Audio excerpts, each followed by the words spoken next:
Welcome to Redefined Church. I'm Anthony Van Briggle, and I'm delighted you've chosen to join us today. We are a gathering of diverse people from many different backgrounds who are exploring faith at the intersection of life, community, and mission. Why Redefined? We've noticed that the timeless message of Jesus Christ has been complicated by unnecessary religious obstacles. Simply put, we believe that every person can have a meaningful relationship with God, and we hope to clear the path for you to do that. Jesus welcomed people to belong, he walked with them so that they would believe, and he empowered people to become who they were designed to be. We invite you to join us in this incredible journey. We encourage you to participate in whatever way you feel comfortable. Feel free to join us as we sing. Let praise be a weapon that silences the enemy. Let praise be a weapon that conquers all anxiety. Let it rise. Let praise arise. We sing your name in the dark and it changes everything. We sing with all we are and we claim your victory. Let it rise. Let praise arise. We'll see you break down every wall. We'll watch the giants fall. Fear cannot survive when we praise you. The God of breakthroughs on our side. Forever lift him high. With all creation cry, God, we praise you. Oh, we praise you. Oh, let faith be the song that overcomes the raging sea. Let faith be the song that calms the storm inside of me. Let it rise. Let praise arise. We'll see you break down every wall. We'll watch the giants fall. Fear cannot survive when we praise you. The God of breakthroughs on our side. Forever lift him high. With all creation cry, God, we praise you. Oh,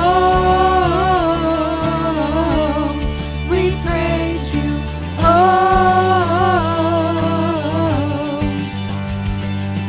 this is what living looks like.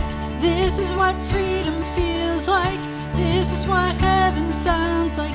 We praise you, we praise you. This is what living looks like. This is what freedom feels like. This is what heaven sounds like. We praise you, we praise you. This is what living looks like. This is what freedom feels like. This is what heaven sounds like. We praise you, we praise. We'll see you break down every wall. We'll watch the giants fall. Fear cannot survive when we praise you. The God of breakthroughs on our side. Forever lift him high. With all creation cry, God, we praise you. Oh, we praise you. Oh, we praise you.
Thank you for joining us at Redefined Church online.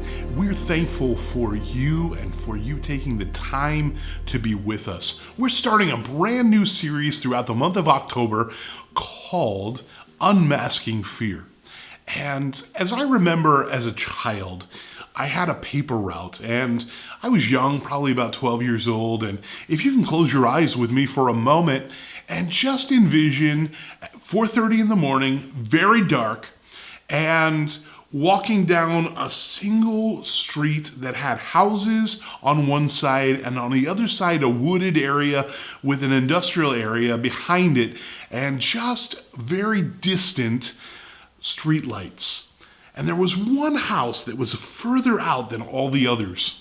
And as I was walking, of course, nothing's going on at 4:30 in the morning in that neighborhood. It's very quiet, and I've got my newspapers. And as I'm walking down, I hear rustling in the bushes. And not just a little bit of rustling, I see lots of rustling. I thought, what in the world? And I look over, and this big, huge bird, like I've never seen before, lifts its wings, and the wingspan was huge, and it took off and flew right over my head. At 4:30 in the morning, with only being able to see a silhouette of a street light and this enormous vulture-looking thing, which I later figured out was a turkey vulture, and it was terrifying. I remember being so scared, and I can remember running that last newspaper down, putting it in the box, and running back, thinking I don't want to pass here again. And I got through the rest of my route, and I remember walking in the door and my mom seeing me, and she said, "Joel, are you okay?" And I said, yeah, I'm okay. Okay, why? She said, "You look white as a ghost." I'm like, I said, I had a bit of an encounter. Let me tell you, if you've ever been that afraid, you know what we're talking about when we're talking about gripping fear, when we're talking about that throughout this month. And so I know that there is an acronym that's been used for fear commonly, which is false evidence appearing real. Now, I don't like that because the reality is that the evidence that I saw was very real, and it brought very much some real fear. Now, I can understand that in the context of possibly, seeing a shadow in your bedroom or something like that and being afraid, but let me tell you, that acronym doesn't work. I think Zig Ziglar's famous acronym is more fitting for me, and that was FEAR, forget everything and run. That's what I wanted to do. But as we begin to look, our journey of unmasking fear, there are truths about fear that all of us need to be reminded of. And the very first one is this: fear is a part of the human experience. It's universally a part of the human experience. That means every one of us experiences fear. And as we think about it, there's no one on planet Earth that hasn't experienced this somewhere along the line. With that being said, the second is it's really one of our earliest emotions. We need to remember that. Just like it's innate to have a fear of falling, our fear is just a part of all of our experience. It's one of our earliest, and we can observe it throughout all of almost everything living. We can see moments where they are startled, they retreat, and then they defend. That's what happens when you're startled or you're scared. You step back. You try to get control. So thirdly, fear is sometimes helpful. If you're ever out walking on a path and you hear the hiss of a snake, or perhaps in the United States we had rattlesnakes, and if you heard that rattle, guess what? That's a God-given fear. It causes you to stop and to change direction, or it causes you to adjust what you're doing. It causes you to be careful. The same thing with fire. When we see fire or we see smoke and we smell it, we know that we have to stop and we have to change, we have to adjust. Those fears are good fears. They're fears that are given to us that help keep us safe. Now, there are fears that can be those that cripple us, but some fears are helpful. And fourthly and finally, fear is a building block. You know, my pastor as a kid, when I was growing up, his name was Pastor Volpe, and one day we were walking and talking, and he said, Joel, how can you overcome fear if you've never been afraid? How can you overcome fear if you've never been afraid? What a profound question. And as I pondered it, I was recognizing that fear is a building block. Every experience we have with fear, and no matter what that fear is, it is a moment for us that we can grow, we can mature, we can develop, and we can develop new ways to trust God. We can develop in facing our fears and recognize that if we face those things again, we survived the last time and we can survive it again. In fact, all of us have survived things that we feared. Now, if you would, in the comment section below, I want you to write what your fears are. Maybe you're afraid of spiders, or maybe you're afraid of snakes, or even perhaps your mother-in-law. I don't know. I have never experienced that. I love mine. I love you, Martha. But there have been a few moments where I think that could be helpful too, to fear your mother-in-law. I don't know. But we'll just move on from that. You see, you can do as I did and Google top fears of people. And you're going to get lists that have all sorts of things. Everything from failing and falling to death or rejection, so many things in between. And I remember as a student painter, I was learning how to professionally paint with a company called Sherwin-Williams. And I remember the very first day on the job, they had the biggest ladder that we had. And they fully extended it, and they were going to send me up that ladder to do some painting. And it was funny because it was on the hillside up against a house, but the one side of the ladder was in the hill. The other side was precariously perched on rocks that had been gathered. And so as I was going up, I got about 2 or 3, 4 rungs up the ladder. And that ladder began to rattle, and it was shaking because my knees were shaking. I was terrified. And I could just hear the laughter of my boss, who was standing there down below the ladder. And he just said, Joel, if you hate ladders, you better quit today. And I just remember having this conversation of, dear God, I need this job. Help me get up this ladder. And I remember him helping me get up that ladder. But let me tell you, no matter what your fears are, throughout October, people are going to be buying masks for Halloween. And we are going to be unmasking fear. And those fears that we face in our day today or throughout our lives. The Bible gives us a mini-series that we're going to look at in the life of Joseph from Genesis chapter 37 through Genesis chapter 50. It's a huge mini-series, as I said, of the life of Joseph. And throughout Joseph's life, we're going to see how he presumably experienced many of the fears that we face in our own lives today. And we're going to see how he responded and how he reacted and how he survived. And today we're going to focus on rejection.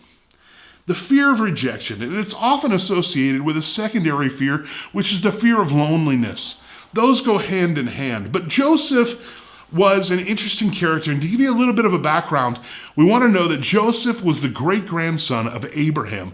Abraham comes earlier in Genesis, and he is the one who God makes the covenant with. And to the people of Israel, even through today, that covenant stands. And so the grandson of Isaac, which was Abraham's son, and then the son of Jacob. So Joseph had 11 brothers and 1 sister, and I'd like to say she was pretty well protected, probably with all those brothers. But this is also not the father of Jesus. So there's 2 different Jesuses. 2 different Jesuses? No, there's 2 different Josephs. Joseph in the Old Testament, and then Joseph in the New Testament, who was Jesus' father. This is not him. This is the Joseph of the Old Testament. And so Genesis chapter 37, we're picking up in verse number 1. And during today's message, we're going to hit just this first part of the passage, but we're going to be looking throughout his life through the rest of the month. So Joseph was a young man. He was about 17 years old, and he was tending his father's flocks of sheep with his brothers, and he had brought a bad report about his brothers. His brothers were not behaving in a way that the father would be pleased and that was honoring God. And so Joseph, well, he tattled a little bit. He came back and told his father the bad reports. And so we have this verse number 2. He's a 17-year-old shepherd, and he was a bit of a goody two-shoes and a bit of a snitch. And some like to paint Joseph as a bit of a pain, and perhaps he was, but we're going to find out a little bit more about Joseph that will help us understand some of the family dynamics. And how many know that all families have family dynamics and often family drama?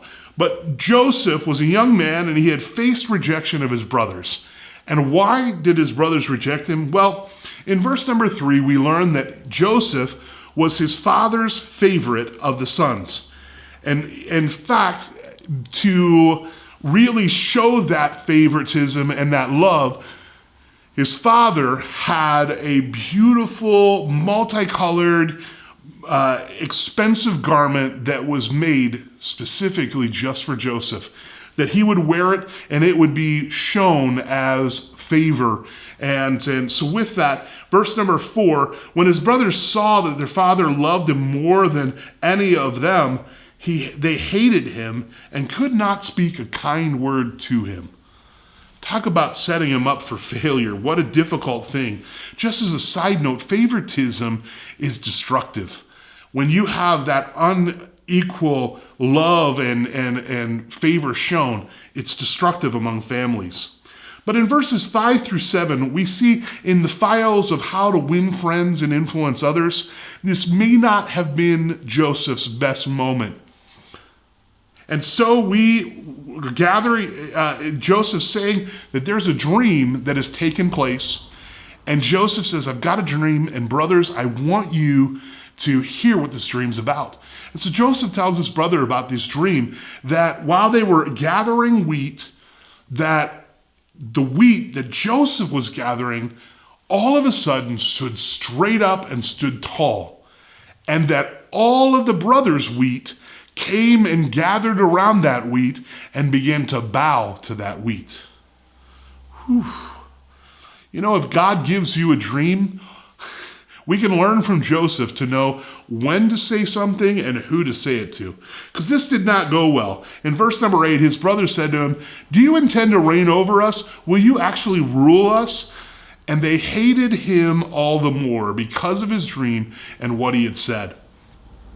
And so Joseph, we see experiences this family rejection. And let me tell you, family rejection can hurt badly. Some of you have experienced that. Some of you have been rejected by a mother or a father or by a sibling or some extended family member. That hurts deeply. Joseph also likely understood the feelings of loneliness that are associated with that rejection. You would think that you could build up a tolerance to rejection. In fact, good salespeople do build up a tolerance to rejection. They're used to getting rejected, but when it comes to family rejection, there is no building up tolerance. There's a deep hurt and a deep pain that happens. It all hurts, but God wants to help unmask that fear and begin to allow the healing process to take place in your life. Now, Joseph, like a bad stand-up comic, decided to try another shot at this because guess what? Joseph had another dream. And so in verse 9, it says he had another dream and he told his brothers, listen, I had another dream, and this time the sun, the moon, and 7 stars all bowed to me. And his brothers were furious, and he told his father as well. And his father rebuked him and said, what is this dream that you had? Will your mother and I and your brothers actually come and bow down on the ground before you? His brothers were jealous of him, but his father kept the matter in mind. Let me tell you, the father rebuked him. Now remember, he's already hated by his brothers.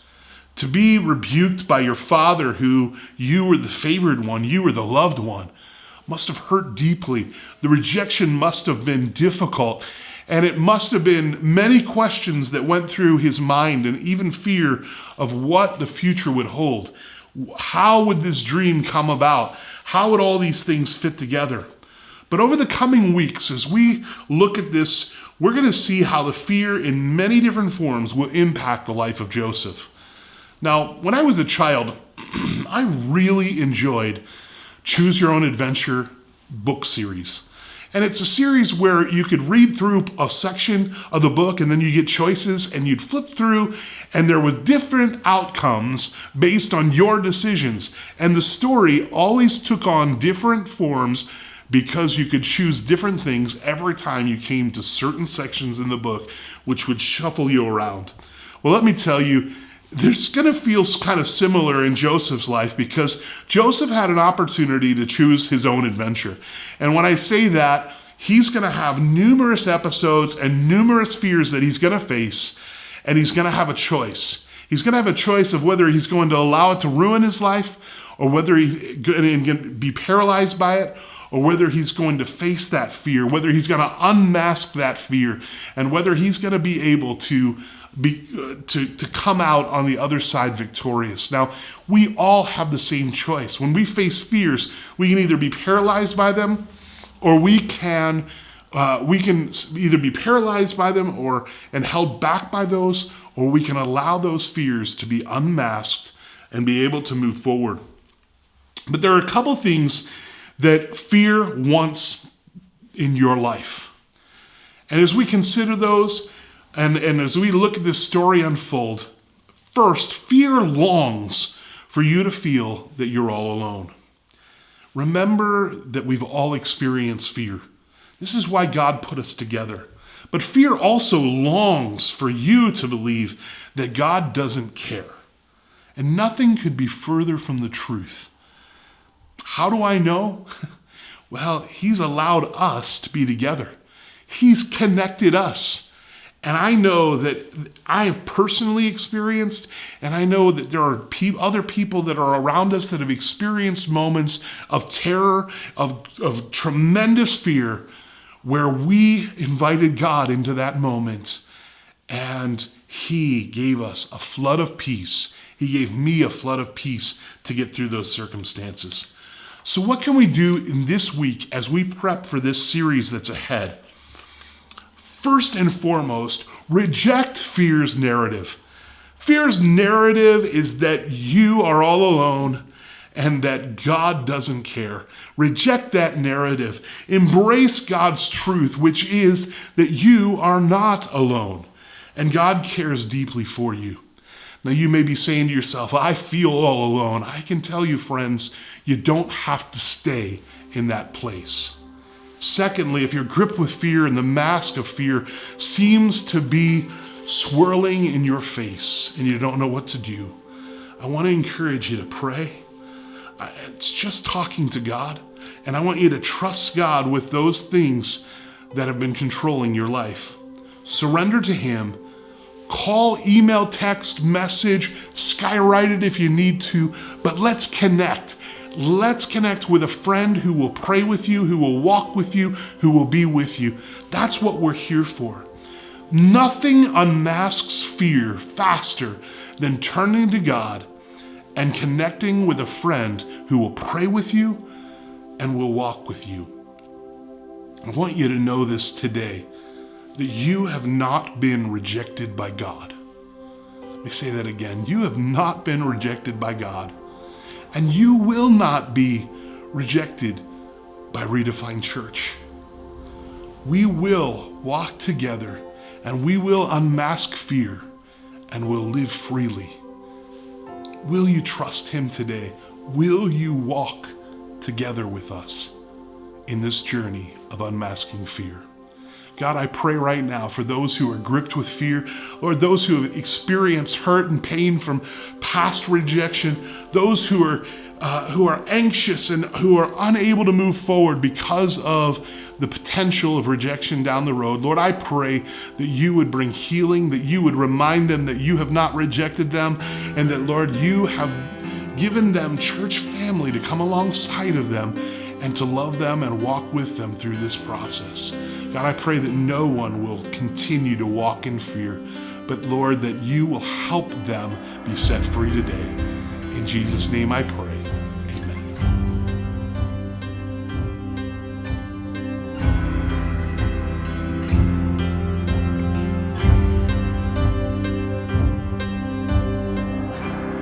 Speak to me when the silence steals my voice.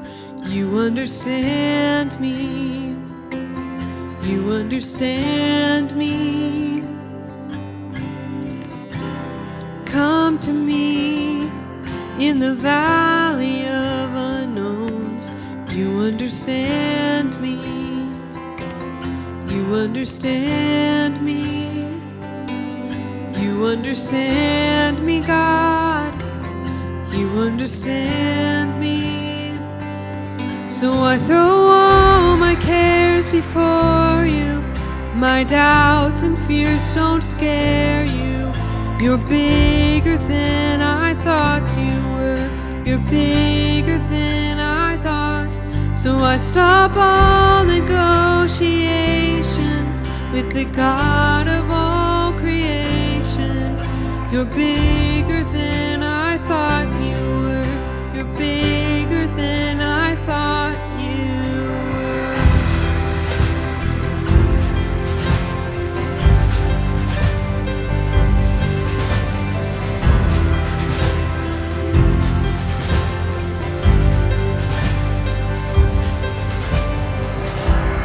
I believe, but help my unbelief.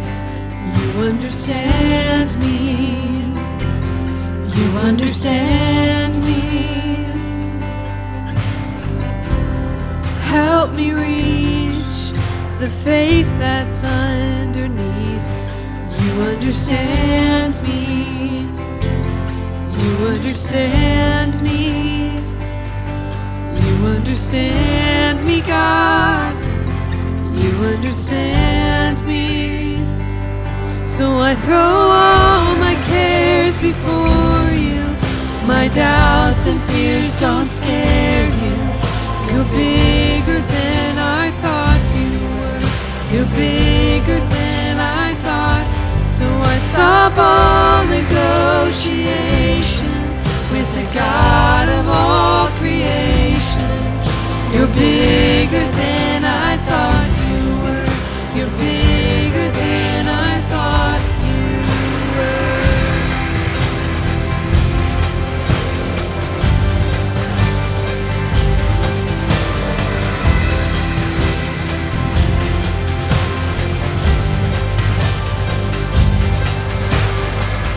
I will rest in the Father's hands.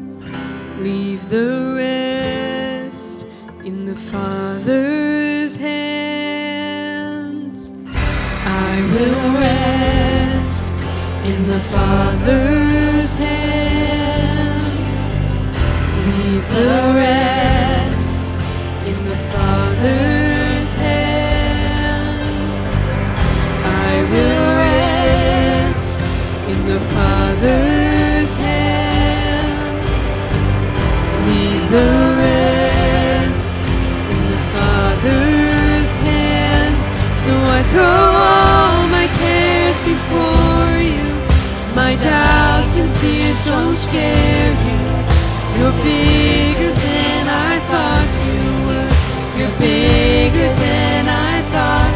So I stop all negotiation with the God of all creation. You're bigger than I thought you were. You're bigger than I thought. You're so much bigger than I thought you were. You're bigger than I thought you